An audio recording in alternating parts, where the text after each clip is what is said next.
Être acteur, c'est très flatteur pour l'ego parce qu'on est formidablement dorloté, bichonné, mais c'est un métier de frustration complète.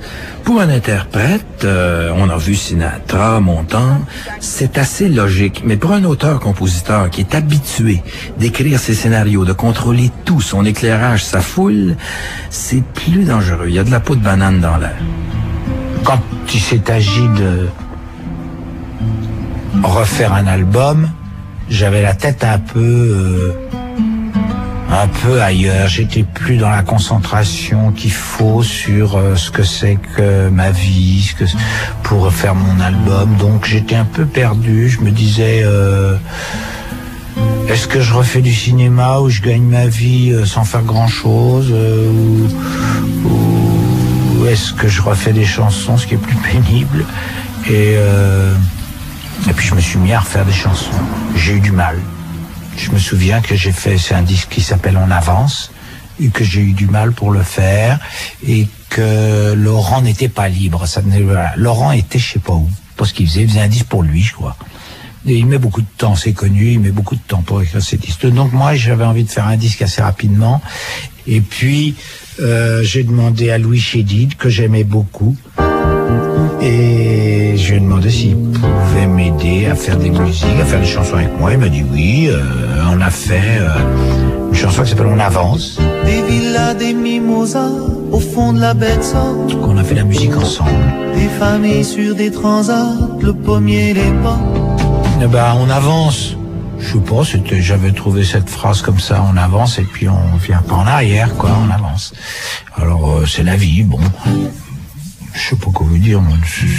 C'est pas, y a pas de quoi parler tellement elle est simple, ma chanson, on avance et puis on revient pas en arrière, bon, voilà. Mais, voilà. Eh ben, Louis, il avait fait des chansons, il avait cet air placide qu'il a toujours, placide. Et il fait des musiques que j'aime bien, qui swingent bien, qui sont sympas, une façon bonhomme de faire ça, de faire sa carrière. Il a écrit une chanson absolument sublime qui s'appelle Ainsi soit-il. Une façon ensoleillée de faire de la musique. Avec des guitares qui j'aimais beaucoup. Et en même temps, c'est un garçon très agréable à vivre, qui est sympa. On se met facilement à table, à manger des bonnes choses. Il dit des choses, il vous raconte des histoires. Il racontait des histoires extraordinaires sur le pape qui couchait avec un chanteur. Enfin, c'était formidable. J'aimais beaucoup. Il était drôle. C'est la seule fois où j'ai fait un disque où il n'y avait qu'une seule chanson de Laurent, mais je vous dis, il n'était pas libre, alors il était en train de faire son album pour lui. Donc on a fait ça, c'était un album un peu hétéroclite où j'étais un petit peu la tête ailleurs, je vous dis. J'étais dans le cinéma, j'étais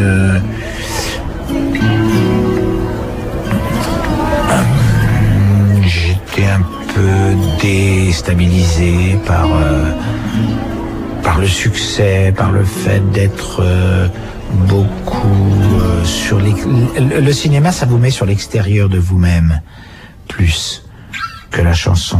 Et donc ça m'avait déstabilisé un peu. C'était un petit moment un peu délicat de ma vie. J'ai commencé à me poser des questions sur le cinéma, à dire les gens de ma maison de disques n'étaient pas très contents. Ils disaient bon bah alors tu fais du cinéma ou tu chantes. Je savais pas bien. Je me disais je suis bon propos de faire du cinéma, c'est sympa. L'été meurtrier a beaucoup de succès, tout ça. Alors et puis en même temps, il y avait plein de gens qui me disaient fais gaffe, faut pas. Tu fais des chansons, c'est un travail de concentration et tout, faut bien rester là-dedans. Alors j'étais un petit peu perdu, quoi. Mais bon, j'étais pas malheureux, hein, j'avais du succès, tout c'était bien. Et mon disque, On avance, j'avais fait des photos avec Mondino, qui est un célèbre photographe, qui me disait toi t'es marrant, t'es habillé comme un médecin Alors je disais, bon, je suis habillé comme un médecin. Ah oui, on dirait un urgentiste, les médecins urgents là qui viennent. Ça m'avait frappé, je me souviens. Je dis oui, moi je dis des chansons où je dis que le monde est pas drôle, mais je suis pas un rocker où il y a marqué I fuck everybody sur mon t-shirt. C'était ça mon truc. C'était depuis que j'avais fait le disque Allô Maman Bobo et tout ça, c'était d'accepter une certaine fragilité que les hommes ont et qui masque derrière des attitudes de cow-boy, mais qui dans le fond est toujours là. C'est comme ça, moi je fais les choses d'une manière plein insidieuse. Mais je me souviens, comme Mondino, c'était quelqu'un que je respectais beaucoup, que j'aimais beaucoup, ça m'avait frappé cette phrase. T'es habillé comme un médecin. Ah, c'était un peu insultant, oui. C'était fait exprès.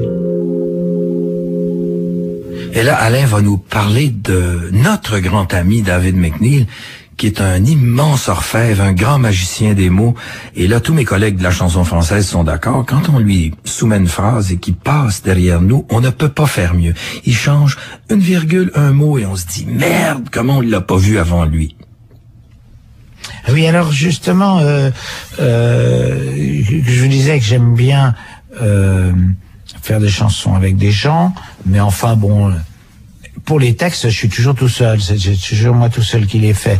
Et David, c'est quelqu'un que j'ai rencontré il y a très longtemps. Quand je débutais, on faisait des émissions ensemble et tout ça, quand il était chez RCA. Et c'est quelqu'un que j'admirais beaucoup, qui avait écrit des chansons que j'adorais, qui étaient assez marginales, pas très connues du grand public, et qui écrivait des chansons formidables, qui aimait les mots, qui les ajustait, qui faisait des rimes toujours très riches, et un personnage dans la vie désespéré, élégant, très cultivé, un peu alcoolo, malheureux, alors qu'il avait tout pour lui, comme Gatsby le magnifique de Scott Fitzgerald, ces gens qui ont tout, qui sont beaux, qui sont intelligents, qui sont riches et qui sont profondément malheureux. J'aime beaucoup ça m'a toujours fasciné, c'est fascinant. C'est fascinant, quoi. Et donc, on est devenus amis. On se voit toujours régulièrement. Et je voulais écrire une chanson sur mes parents, sur la rencontre de mes parents, qui m'en parlaient d'une manière mythique, pas de leur rencontre, mais de leur vie au Maroc, à l'époque de la colonisation, à l'époque où la vie pour les Français là-bas était, ma foi, très agréable. Hein. Il avait des responsabilités, je ne sais pas, dans le monde militaire ou gouvernementaux, et donc il avait une voiture, un chauffeur, et il était tout le temps chez le résident du Maroc et tout ça, donc ils avaient plutôt la grande vie là-bas, et la façon dont ils se sont rencontrés dans ce monde assez luxueux et facile des colonies. J'osais pas en parler moi-même, mais j'ai bien parlé de ça à David en lui disant je voudrais absolument parler raconter cette rencontre de mes parents à Casablanca. Et alors il m'a, voilà, alors on a fait la chanson ensemble. Et puis la chanson, je l'adore, comme j'adore David. 40 ans j'ai eu. Ouais. Vous croyez? À un moment j'ai eu 40 ans. On se souvient bien, oui, j'ai eu 40 ans dans le désert. Je tournais un film qui s'appelait Le vol du Sphinx, et on était sous une tente dans le désert. C'était pénible comme tournage, et il faisait très très chaud, c'était atroce. J'avais des migraines tout le temps.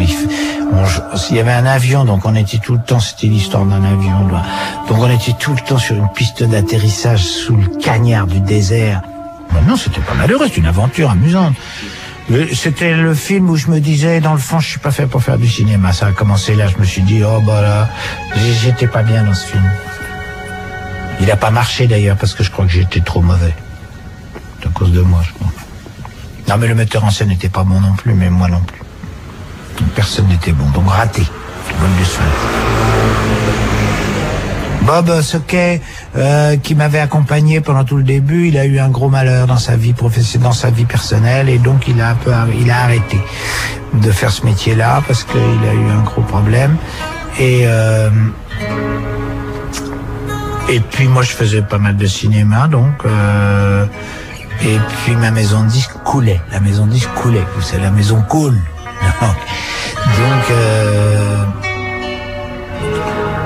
j'étais arrivé en fin de contrat, il fallait que je change de contrat, de maison de disque, donc j'hésitais, et puis c'est la maison Virgin qui, le patron de la maison de disque, il avait des migraines, alors j'aimais bien.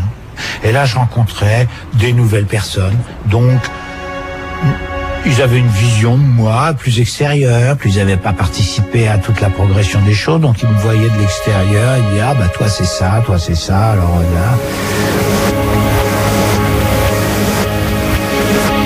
Puis j'ai fait mes chansons, on est parti avec Laurent en Bretagne, et puis on a fait des chansons pour moi. Et puis voilà.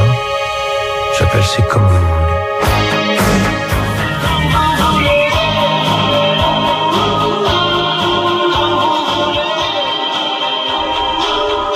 C'est comme vous voulez, mais je l'aime quand même bien cette chanson parce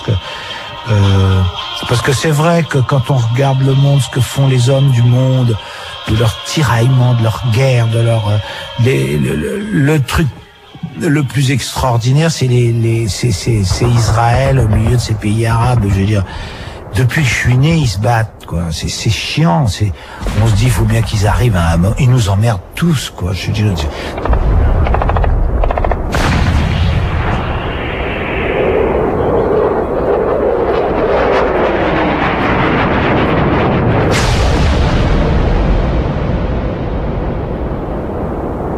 Dans le monde entier, tout le monde est là à les regarder en disant qu'est-ce qu'ils vont faire, ils vont encore se battre et tout. Ça fait 45 ans que ça dure. On en a marre. On a envie de toute façon, ça ne pourra se régler qu'en parlant. Ils vont pas.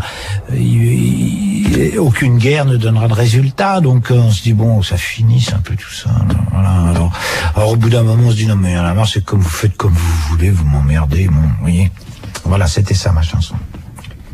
Alors la balade de Jim.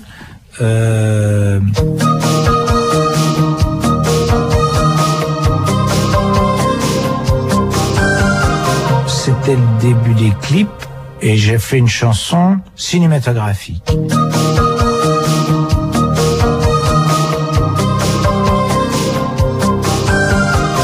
Qui racontait une histoire, qui essayait de visualiser les choses et je me disais voilà une chanson, il n'y a pas besoin de faire de clip. On visualise bien le gars qui est dans sa voiture, sa poulette l'a quitté et il est malheureux, et il picole et il fait le con en bagnole et en même temps c'est un dragueur impénitent, il finit, il va à l'hôpital et il fait des clins d'œil à l'infirmière qu'il souhaite. Et voilà, je me disais, elle est bien foutue cette chanson, il n'y a pas besoin de faire de clip et tout, c'est idéal. Et puis en fait, la maison de disques a dit ta chanson elle est vachement bien, elle plaît beaucoup et tout, il faut qu'on fasse un clip. Je dis bon, très bien.